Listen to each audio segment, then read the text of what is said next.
Ebitcoinics Academy, and it's a Friday. This week's session is going to be very, very interesting, and we are streaming live on Zoom.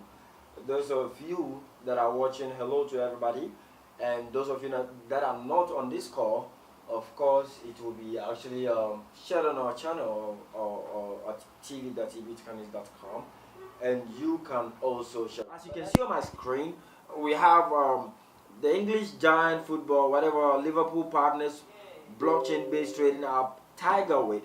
And why do you think everybody is just doing all of this? Now it's just in the football sector, and it's so very interesting. Lots and lots of innovations keeps on popping, and it's just coming out. You can't control it. It's like a flood of innovation that is just, streaming in itself wherever you have yourself. And then I go back to my screen. We have Sept, and then I am going to unmute him. Maybe he has a question for us. So Sept, if you can hear me, I have unmuted you. We would want to hear from you. He's having a question, so he asks us what question he's having on mind, and then we see how best we can handle that. But we pray and ask God to make it so much easier for us. So we would want to also see your screen if possible, and if we can't, that's normal, but please ask your question. Okay, I have two questions. They are all just simple questions. My first question is just to give me the website that I can buy credit from all over the world. You give that. Can you be specific? You mean? Can you be specific? You mean you buy credit, or you buy with a credit card? No. You can buy. Let's say more handy credit with BTC. Oh, okay. Airtime. Yes. Yeah. Okay. Good. Airtime. Here we see credit. And my second question is, how does this SEC issue affect I hope you got my second question. Can you repeat that, please? I said I learned there's going to be some verdict from SEC. Yes. That is USA. Yes. Yeah. And I'm asking how can this affect the price of BTC? Oh, okay. These are my two questions. All right. Question number one. Mr. Sept wanted to know how he can buy airtime for phone calls with Bitcoin. And then the second question he asked has something to do with the Security and Exchange Commission, their laws, their regulations, whatever, and its effect on top of not just Bitcoin but the entire cryptocurrency. Number one, there are a couple of websites you could buy airtime using Bitcoin easily, and the best one I would recommend you is actually bitrifle.com. Wherever you are, anywhere in the world, you just buy airtime using Bitcoin. And I think even for some time, as at one, Bitcoin transaction fee was so high, they added a sister coin which was Ethereum, and then Bitcoin Cash. So Bitrifle, I'll text you this on top of the chat. You can check in the chat window. It is Bitrifle like this. All of you that are on the call, so Bitrifle like that.com. All right. So it's just one word and all that. And let me just to everyone. All right, Bitrifle. So I'm coming. Bitrifle.com. I think yes. So those of you that can see on my screen, as you can see, it's here. Bitrifle, bitrefil.com. You can buy using airtime. And then his second question has to do with the Security and Exchange Commission. In fact, even in Ghana, we are still looking out to them. So looking at the international level, the Security and Exchange Commission has everything to do with financial regulations. They regulate the financial market, they regulate the stock market, and they regulate every business market. And cryptocurrencies and the blockchain as a decentralized technology is something they themselves are trying to understand. Like every day, something new is coming out, and every day it is getting so interesting that any law they come out, A, becomes something for another country, B. So let's say if a country like the US has their own law that has to do with banking, finances, and businesses, and maybe the SEC of USA want to apply that law in maybe a country like Canada, it becomes a problem. So what the SEC internationally are trying to do is to come out with laws that would prevent crime activities in the use of cryptocurrencies or Bitcoin. With the use of cryptocurrencies and Bitcoin entirely. So the SEC is generally a body. Now, if this body that controls the market comes out with a news that does not go in favor of maybe cryptocurrencies, of course it is going to cause panic and people are going to get scared, and there would eventually be loss and loads of selling. And if there is going to be loads of selling, it means the market is going to go down. On the other side, if maybe the Security and Exchange Commission in the US now comes out with a law and saying we whatever with Bitcoin, and we think this is blah and it's a good news, it means lots and lots of potential users and investors are going to tap into the technology. And what is going to happen at the end of the day is demand.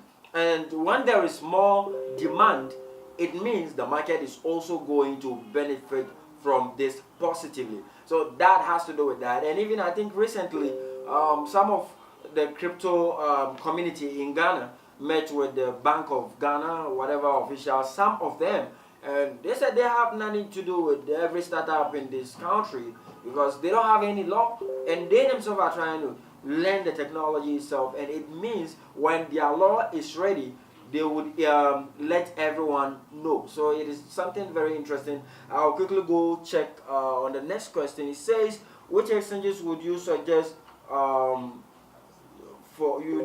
security? Which ones to avoid? How to tell a good one from the bad? In fact, not all the exchanges like out there is 100% safe, and it does not also mean all the exchanges out there are not what safe. What happening is, when it comes to the subject of exchanges, you should know you are dealing with a risk, and you should always not put all of your assets in the holdings of an exchange, because should anything go wrong with the exchange, you are to blame, right? So if it is an interface somebody has created for business purposes, it has not become your bank, right? If it is your bank or a wallet, you know, of course, it is their duty. They are into wallet services, but an exchange has a combination of the wallet and the day-to-day business activities. So now, when you are keeping your assets or your tokens or your coins on any exchange, the first thing you should know is it is your responsibility to make the right decision, especially with your entire holdings. And we've always been mentioning that it is not safe to keep your coins online all the time.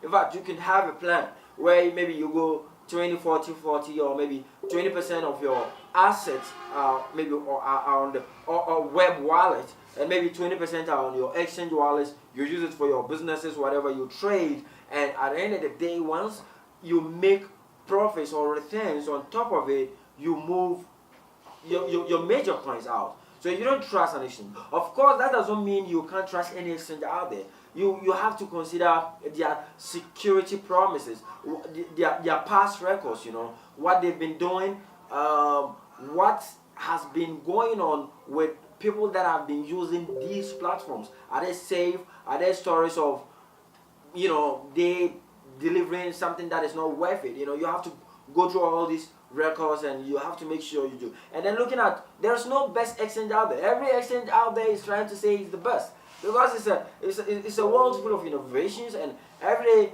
something new is popping out. So everybody is trying to upgrade its security enhancement to suit this ecosystem. So there is nothing like a best one out there. Everybody's just trying to be good. You have to make sure you do your checks. It's your responsibility to make sure you are very, very, very certain that this exchange is not going to fail you. And then we have another question from the same person, Elijah Kane. He says, okay, that is just the same question, I think so. It's just how to tell a good from the bad one. And then, okay, how to tell a good from the bad. Sometimes you can just consider what sort of volume that happens on top of the exchange. Is this an exchange people are using? People use every day. And why are people using it? And those that are using it, what are they saying about that? You have to always make a considerate decision on top of this, and that's an easy way you should know. So more questions coming. I can see Pius hands raised, so I'm going to unmute Pius, and then he asks his question.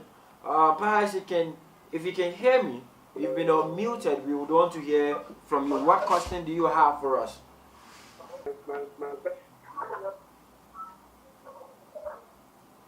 Yeah, hello. Yes, sir. Yeah, hello. Yes, sir. Can you hear me?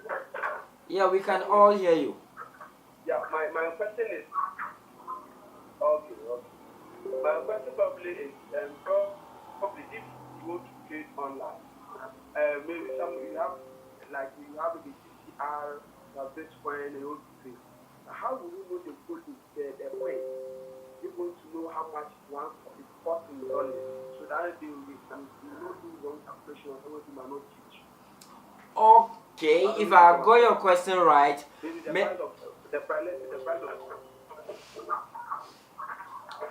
yes, if I got you right, maybe Pius is having a coin called maybe GCR, and now you want to trade GCR probably against BTC, and on top of the exchanges, it has nothing to do with the US dollar. So now, how are you going to know the worth of the coin you are trading in dollar, so that you know how much you're also expecting, especially when you are going to sell it for cities? That is very, very interesting. Perhaps there are platforms, and one of the best platforms you can always use is Google. Right. First of all, when you are selling any coin for BTC on any exchange out there, whether it is Binance, whether it is Yobit, whether it is any exchange you can think of, the first thing you should constantly consider is the price, the paid price of the coin you are selling. Now, once you are okay that probably most of the coins are in units of Bitcoin, right? They don't have anything to do with maybe the dollar. Now, how are you going to know that this units of Bitcoin is equal to maybe X dollar amount, right? Now, always if you are going to consider the dollar amount, you might even end up hurting yourself. So the first thing is, when you visit any exchange, I don't know if we should do a practical example, and I don't have any exchange to log in right now because it's going to be a tedious thing, The first thing you should check is the selling price of the coin you want to sell.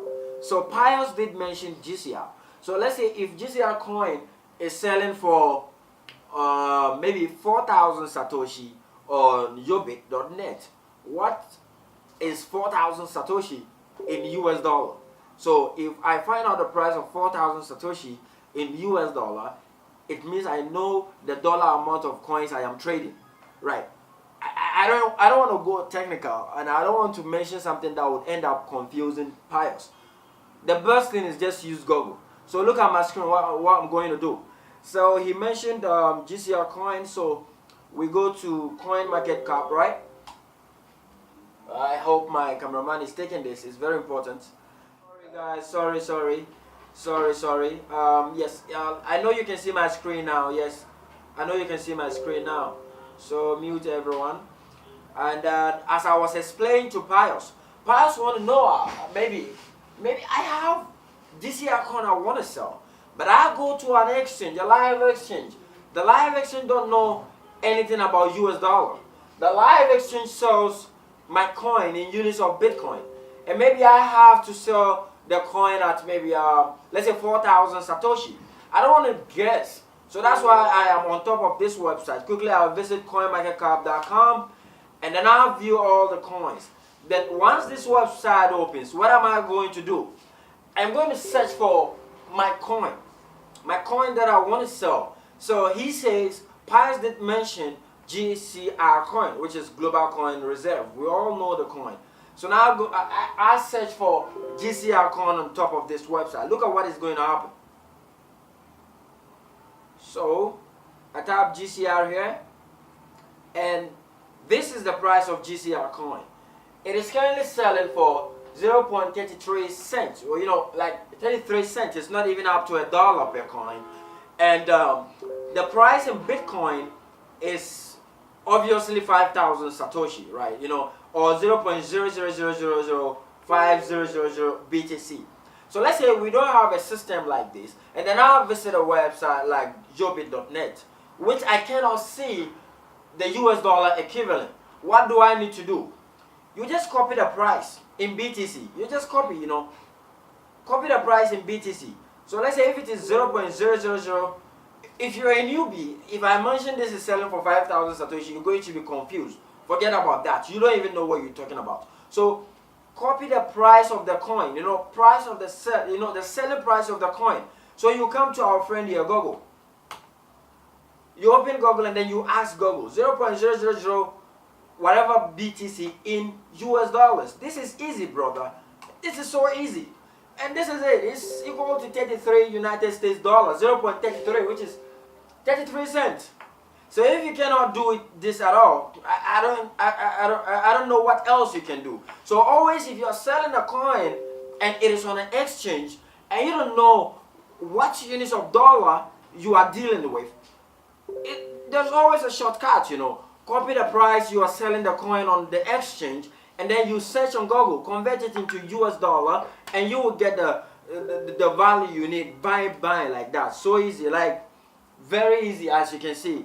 I just did it. The practical, whatever we did, you saw it yourself, and it's so easy to do this. So always you check the US dollar price. Once you're okay with the US dollar price and you want to sell, like for example, if the coin is selling for 0.33 cents, and maybe I need $100, it is my responsibility to find out how many coins is it going to be, how many of these is going to be equal to $100. Then you sell for your CD equivalent. So quickly, let me just check for the next question.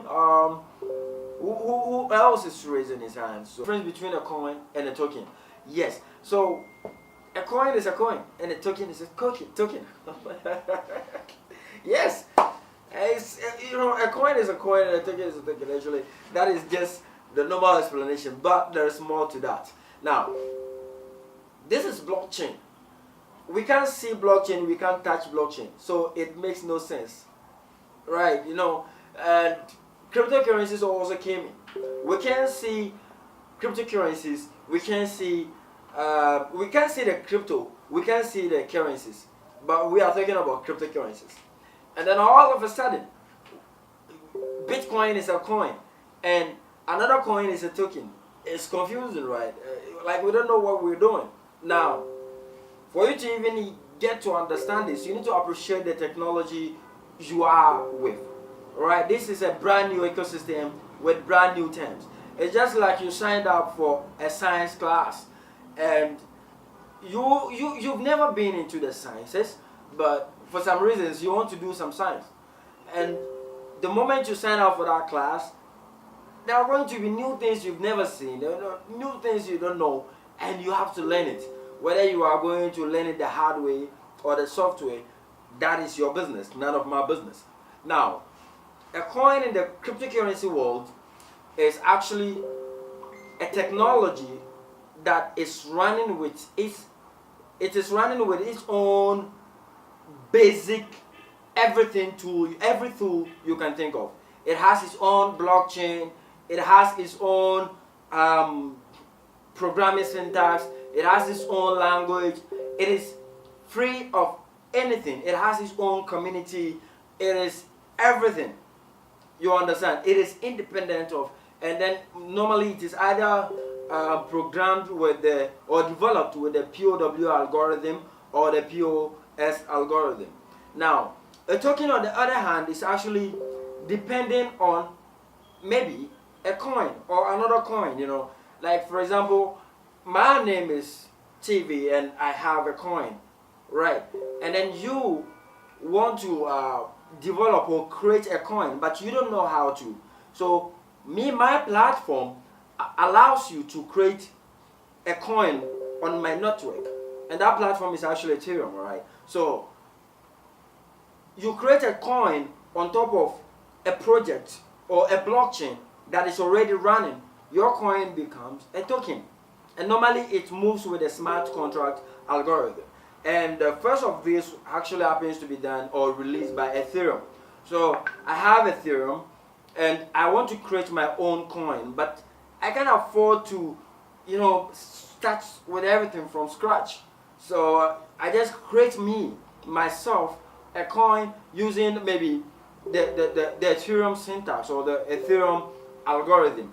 And the coin I am going to create on top of the Ethereum network becomes a token. How? It is running on top of somebody's blockchain, as simple as that. So a coin has its own independent blockchain, everything combined from scratch, developed from scratch, and everything is just everything there.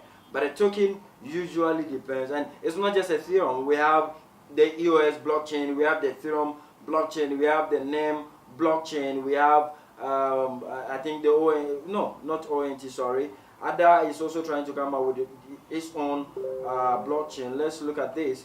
We have the Ripple, we have the NAME blockchain, and then we have the BitShares, also the BTS blockchain. So there are some coins over here that are basically depending on these coins. I don't need to start with everything. I just don't need to do all this everything that can fetch me a coin of my own as a new startup or on the blockchain or on the blockchain network or the blockchain ecosystem. So I just tap in.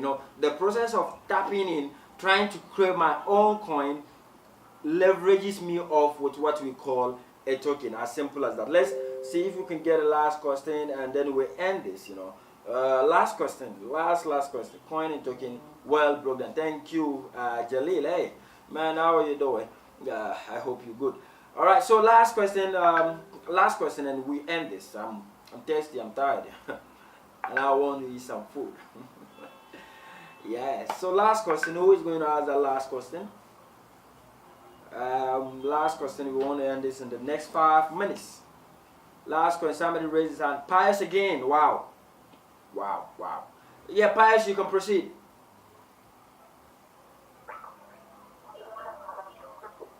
Okay. Thanks for my second question is, how do you trade those coins? And then you get back how do you get the cash in your account? Okay. So let's use for example. Okay. I mean, we have GRC and another. How do you have the cash? Is it in my Numo or my bank, or is it be on the net? All right. Thank you so much. I think that's a very interesting question for us to use to end today's webinar. He asks two questions at the same time. How do you create a coin? I can't cash it for something. Yes. He asks two questions at the same time. This guy wants a lot of everything. So Pius, I got you. Now his first question is, how do you create a coin? How does even these coins come out? It makes no sense to him. Like, how do you even create a coin? And even when you create this coin, how does he liquidate these coins into cash? Or maybe he's in Ghana, so he's looking at the best ways he can just make some cash with these coins. Well, creating a coin is somebody's business. Just like you buy a computer, and your computer is not a computer until you have the softwares you want to use to run on your computer. So the moment you buy your computer, what are you thinking about? First, you need to consider an operating system. After you install an operating system, the operating system is also a software, right? After that, you need softwares to run on top of softwares. So you need maybe Microsoft tools, you need Adobe tools, you need whatever you can think of. Maybe you love to play video games, you need media players and all that. These softwares you are using happens to be created by someone. So in the blockchain ecosystem, The coins out there is somebody's business. We have programmers out there that are into full-time coin development. And then his second question is, for example, I have a coin and now I want to sell this coin for cash, for example in Ghana. Liquidating the coin also is somebody's business. There should be an exchange party that says, hey, bring me your coin and I'll give you cedis or dollars. Just like you just received some US dollar notes from your uncle from abroad. He just came from maybe the US and he has nothing. You just went to visit your uncle and your uncle dashed you maybe $100 bill. As a Guinean, you have no use for the dollar bill. In fact, if you come to my shop with a dollar, I might even think you want to rob me or maybe it's fake. You understand? So the first thing that will occur to you is to find an exchange or a forex bureau where you can change or liquidate that dollar into your local currency. Now when you find them, what happens? They have rates you can buy from them and they also have rates you can sell to them. That is their business. They wake up every morning, they walk into their offices, they are waiting for you to bring your whatever note you can find. So in the cryptocurrency world, instead of maybe forex or whatever agents you can think of, here it's called an exchange. So any coin you have, maybe Bitcoin, you need to find merchants, or dealers or exchanges where you can basically sell Bitcoin for cash in your local currency. For example, in Ghana and Nigeria, you don't even need to stress yourself. Just visit Ebitcoinics.com. We have simplified that for you. You just visit the website, you follow a couple of instructions. You have to be ready to read. It's compulsory you read and you learn how to do it. Because it's a new technology, it's a new industry, you should learn how to use any platform. So you sign up, you follow instructions, how to buy, how to sell. It's a system that have agents behind it. Every day it is working and all. So the system will do that or handle that for you. Thank you guys for watching. It has been a very wonderful evening. We had lots and lots of discussion, and of course it is going to be uploaded on our TV channel. Those of you that missed the live session next week, don't worry, you can just join. As soon as it's 4 o'clock, you join Ghana time, in Nigeria 5 o'clock p.m. Until then, don't forget to actually follow us on Twitter and Facebook at Ebitcoinics and Instagram at Ebitcoinics. Until then, I will see you next week, God willing. Enjoy your evenings.